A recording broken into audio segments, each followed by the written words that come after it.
Recording have begun.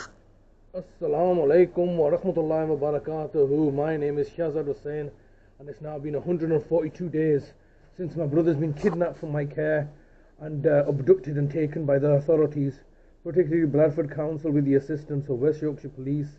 142 days, and today is the 28th of December 2023, and yeah, it's coming to be the end of the year. 142 days.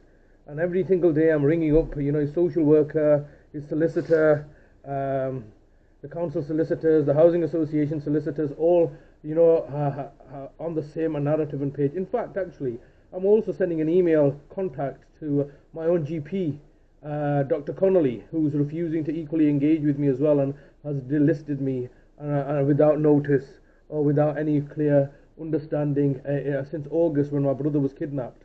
So when my brother was kidnapped by the local authority on the 8th of August, prior to that, they didn't just come down willy-nilly. They know the fact that on the 1st of August I've put in an application to have the case dismissed, and it was all building up, you see, and they no doubt had contacted my own GP practice and colluded with him, and then subsequently nobody's giving me a clear enough answer. I think that's the bottom gist of it. They all work together and they said don't give him any information, and the guys and the pretext that they use is, oh, we've got a criminal investigation going on.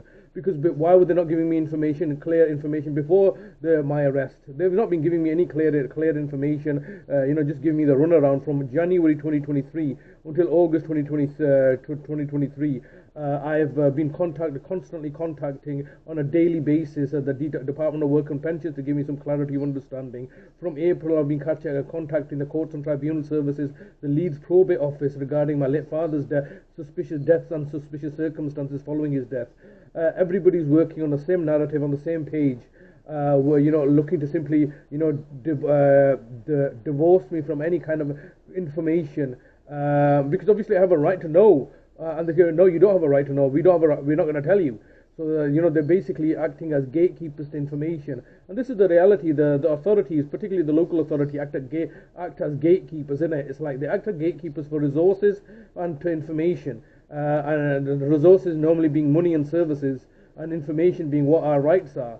What they try to do is they try to fool you by discombobulating and not being open and transparent with you, even though that the constitution states that they need to be open and transparent, so you have all the information before you, so you can make the right decisions. It's all deceptive.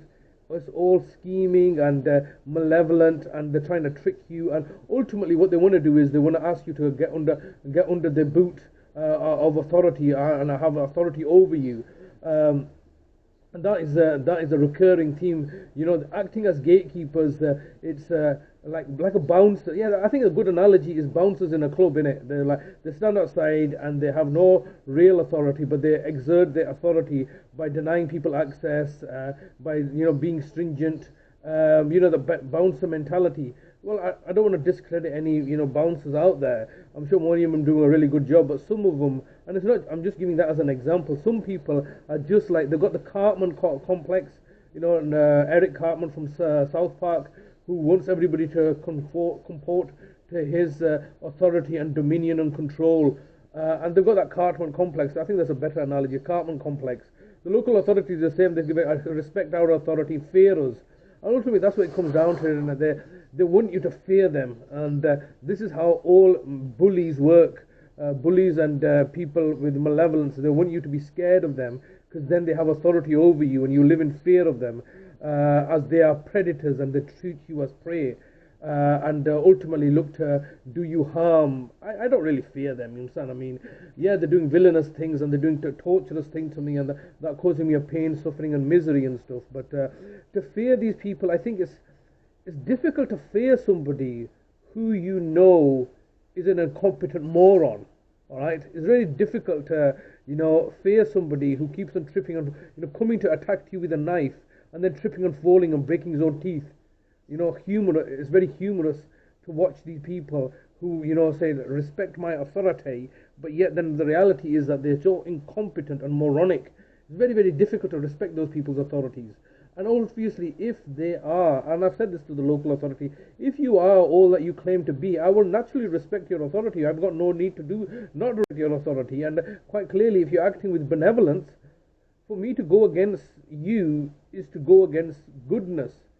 It's to go against the goodness that you're doing. And why would I do that for? But if you're clearly acting with malevolence, and for me to go against you is only right and just for me to go against people that are acting with, black hearts, black and cold-heartedness, doing acts of villainy and tyranny and torture. Of course, I'm not gonna go along with that, am I? I mean, I don't care if you claim to be an authority figure.